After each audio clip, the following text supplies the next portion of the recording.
ఉండడము, ప్రేమ కలిగి ఉండడం కోసము ప్రయాసపడడము చానా కష్టమైనటువంటి పని అది. మరి అందరితో ప్రేమ కలిగి ఉండడము చానా ప్రయాసంతో కూడుకున్న పని కాబట్టి మరక్కడ ఆ మాట రాయబడ్డట్టుగా అక్కడ ఆ మాటను వాడినట్టుగా మనం చూస్తా ఉన్నాం. ప్రయాసము దేనికి అనంటే అందరితో ప్రేమ కలిగి ఉండడము, అందరితో సమాధానము కలిగి ఉండడము, అందరి పట్ల మరి ఇలాంటి ప్రేమ కలిగి ఉండడము చానా ప్రయాసముతో కూడుకున్నటువంటి పని అని అక్కడ రాయబడ్డట్టుగా మనం చూస్తా ఉన్నాం. మనము మరి ప్రేమ కలిగి ఉండడానికి ప్రయాసపడాలనే మాట మరి ఆ ప్రేమ ఎక్కడ కలిగి ఉండాలంటే మనము అందరము పరిచర్య చేస్తున్నటువంటి వారము.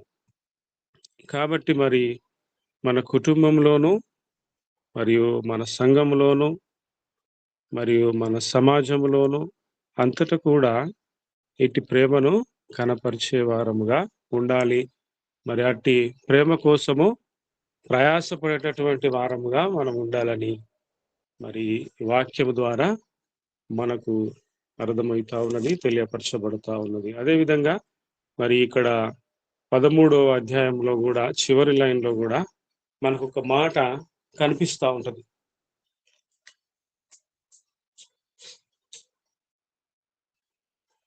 ఏమిటంటే చదవండి సిస్టర్.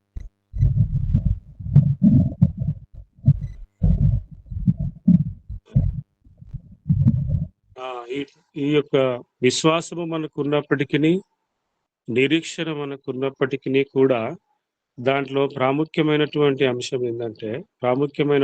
పదం ఏందంటే, మరి ప్రేమనే అని ఇక్కడ మనకు రాయబడుతా ఉన్నది.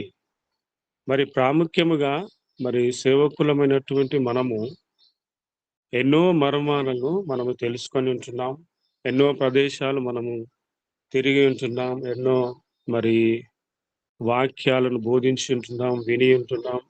అదే విధంగా ఎన్నో ట్రైనింగులు గూడా తీసుకొని ఉంటున్నాం. అంటే మనము ఒక సంవత్సరం ట్రైనింగ్ తీసుకున్నప్పుడు బైబిల్‌లో ఉన్నటువంటి ఎన్నో మర్మాలను మనం తెలుసుకుంటాం. లేదంటే ఒక 2 సంవత్సరాలు, 3 సంవత్సరాలు అట్లా కొన్ని సంవత్సరాలు మనము తరబేదు తీసుకున్నప్పుడు ఎన్నో లోతైనటువంటి మర్మాలను మనము వాక్యంలో అంటే బైబిల్‌లో పరిశుద్ధ గ్రంథంలో ఎన్నో మర్మాలను మనం తెలుసుకుంటా ఉంటాం. ఈ రోజులలో మరి చూస్తే మనం అక్కడక్కడ చాలామంది చాలా రకాలుగా బోధలు ఆహ్, చేస్తా ఉన్నారు. ఎట్లా అంటే మర్మాలను కొత్త కొత్త పద్ధతులలో ఒక వాక్యాన్ని తీసుకొని అనేక రకాలుగా బోధలు చేస్తా ఉన్నటువంటి సందర్భాలను మనము చూస్తా ఉన్నాం. దాంట్లో ఆహ్, ఆ యొక్క బోధనలో కొన్ని కల్పితమైన ఉండొచ్చు. సరే ఉండకపోవచ్చు, ఉండొచ్చు. అయినప్పటికినేందంటే ఒక కొత్త విధంగా మరి వాక్యాన్ని బోధించడానికి ప్రయత్నం చేస్తున్నటువంటి వాళ్ళు చాలా మందున్నారు. కానీ మరి బైబిల్ అంతా కూడా బోధిస్తున్నటువంటి మాట ఏమిటంటే శ్రేష్టమైనది ఏమని బోధిస్తుందంటే మరి ప్రేమ అనే బోధిస్తా ఉన్నది. మరి ఎన్ని మర్మాలు మనకు తెలిసినప్పటికిని, ఎన్ని విధాలుగా మనం బోధించినప్పటికిని, ఎన్ని చేసినప్పటికిని కూడా ప్రేమ లేనప్పుడు అవన్నీ గూడా వ్యర్థమే. అవన్నీ గూడా శ్రేష్టమైనదేందంటే మనం ఎంచుకోవాల్సినటువంటి ప్రాముఖ్యమైనదేందంటే ప్రేమ కలిగి ఉండడమే. ఆ ప్రేమను మనము కలిగి ఉండాలని మనకు వాక్యము బోధిస్తా ఉన్నది.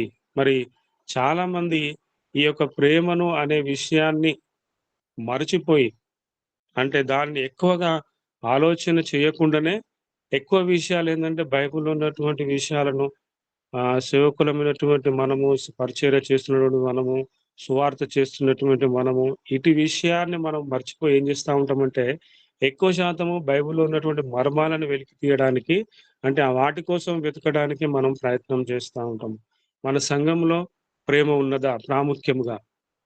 అంటే సహోదర ప్రేమ కలిగి ఉన్నామా? మరి ప్రేమ ఏం చేస్తదంటంటే, ప్రేమ మరి రోమా పత్రిక 13:10లో మనం చూసినట్టయితే ప్రేమ ఏ విధంగా ఉంటదటంటే, ప్రేమ పొరుగువారికి కీడు చేయకుండా మరి మేలు చేసే విధంగా ఎట్లుంటదంట? ఒకసారి చదువు. ఆ! ధర్మశాస్త్రం అంతా మరి నెరవేర్చే విధానం ఏ విధంగా ఉందనంటే ప్రేమ కలిగి ఉండటమే. ఎందుకంటే అది ఎదుటి వారికి కీడు చేయదు. బైబిల్‌లో ఉన్నటువంటి మర్మాలన్నీ మనకు తెలుసు. అయినప్పటికిని కూడా ఏ విధంగా ఉండాలి, ఏ విధంగా ఇవన్నీ విషయాలు మనకు తెలిసినప్పటికి కూడా మరి ప్రేమ లేకపోతే ఏమైపోతానంటే అదంతా వ్యర్థమైనటువంటి విషయమే. కాబట్టి ఇక్కడ మరి రోమా పత్రికలో ఉన్న మాట ఏంటంటే ప్రేమ పొరుగు వారికి కీడు చేయకుండా ఏం చేస్తదంట? ప్రేమ కలిగి ఉండడానికి ఈ యొక్క మరి మేలు చేసే విధంగానే ఉంటది ప్రేమ.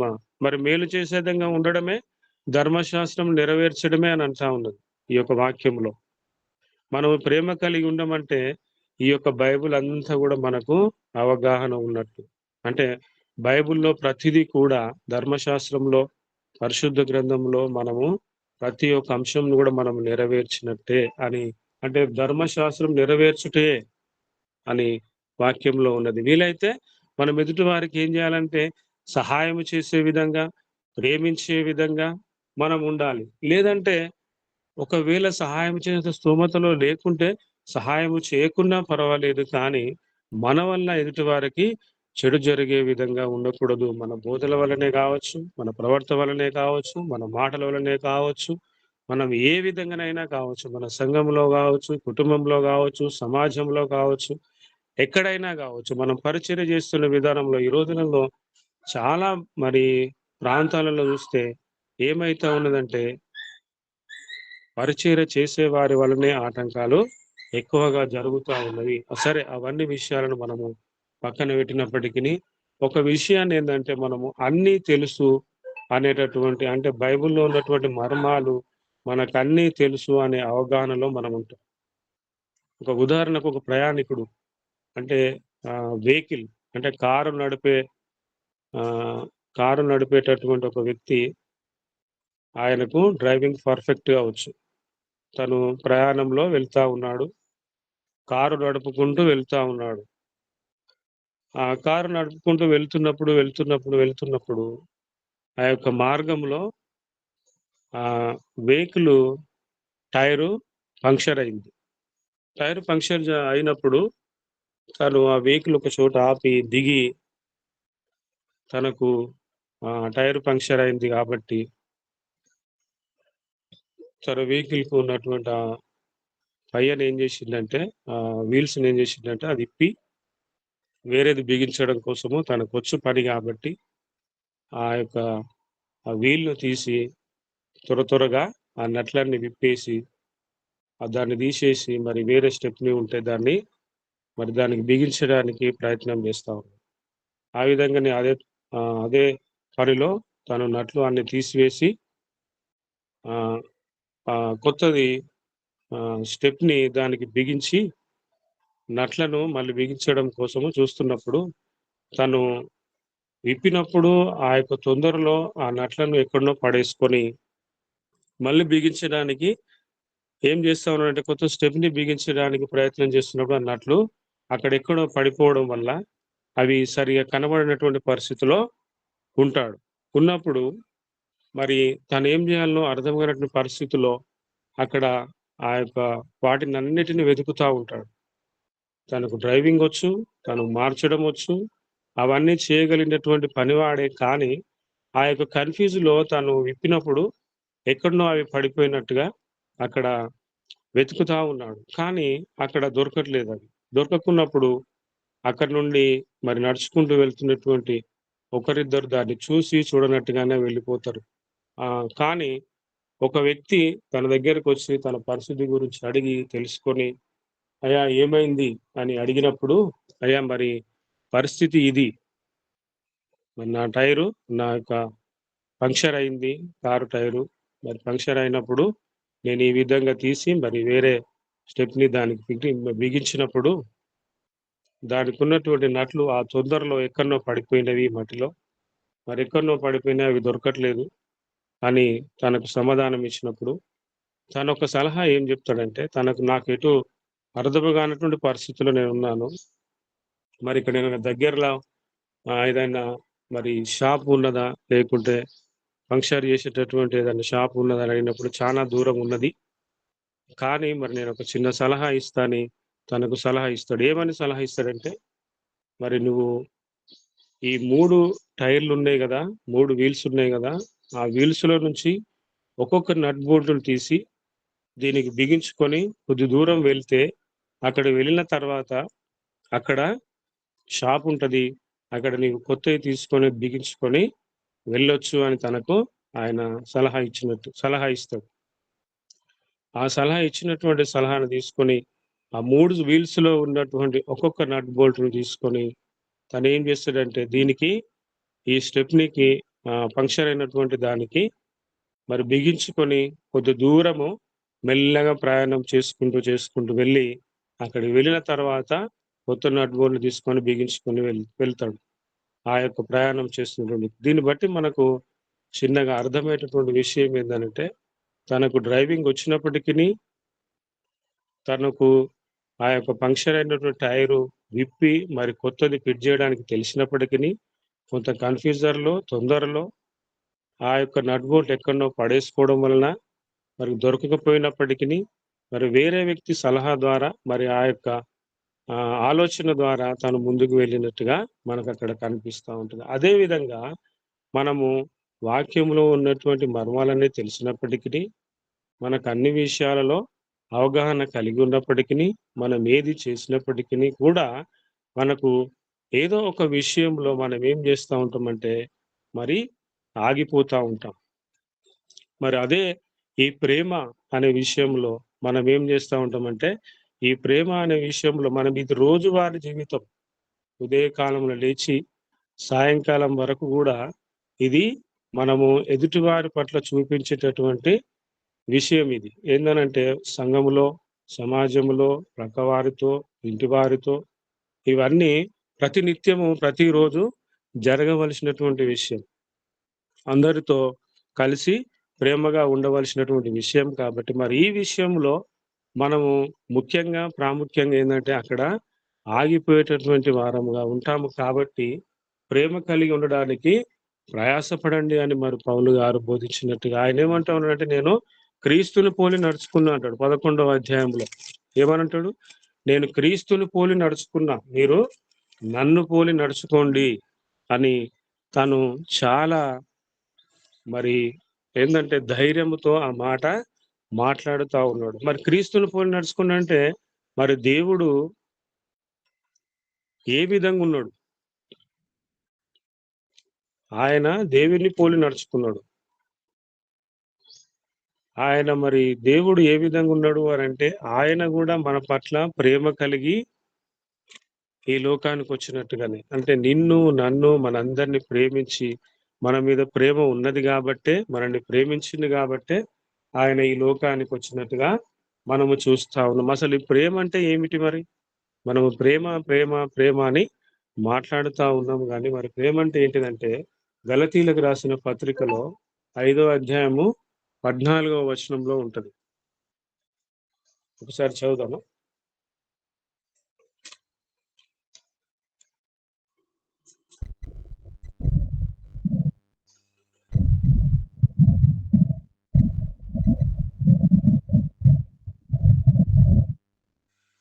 ఆహా!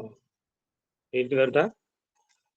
ధర్మశాస్త్రం అంతా గూడా నిన్ను వలె నీ పొరుగువాడిని ప్రేమించు అనే ఒకే ఒక్క మాటతో సంపూర్ణమై ఉన్నది. అంటే మనల్ని మనం ఏ విధంగా అయితే ప్రేమించుకుంటామో, మనల్ని మనం ఏ విధంగా అయితే శ్రద్ధ కలిగి ఉంటామో, మన గురించి మనం ఏ విధంగా అయితే ఆసక్తి కలిగి మరి అన్ని విషయాలలో కరెక్ట్‌గా ఉంటామో, అదే విధంగా ఎదుటివారి పట్ల గూడా మన వంతుగా మరి ప్రేమను చూపేవారిగా ఉంటే, మరి ధర్మశాస్త్రం అంతయి గూడా నెరవేర్చినట్టే అని వాక్యంలో ఉన్నది.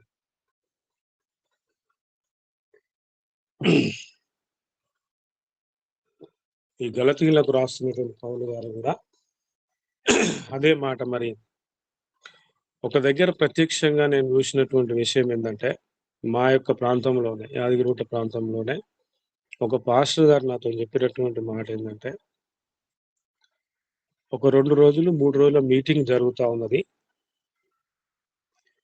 ఒక 2 రోజులు ఒక మినిస్ట్రీ రన్ చేసినటువంటి ఒక గొప్ప దైవజనుడు అక్కడ స్పీకర్‌గా వచ్చినాడు. ఆ స్పీకర్‌గా అక్కడికొచ్చినప్పుడు ఆ యొక్క పనులన్నీ గూడా ఒక పాస్టర్ గారు అంటే అక్కడ పనులు చేస్తున్నటువంటి వ్యక్తి ఎవరంటే ఒక పాస్టర్ గారు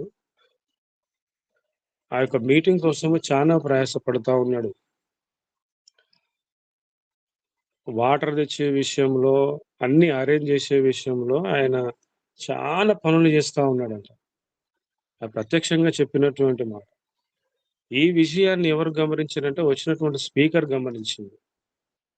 అక్కడ 2 రోజులు ఉన్నాడు గాబట్టి ఎవరెవరు ఏమేం పనులు చేస్తా ఉన్నారు, ఎట్లా చేస్తా ఉన్నారు, ఇవన్నీ ఎవరు అరేంజ్ చేస్తా ఉన్నారు అనే విషయాలలో బాగా గమనించిందాయన.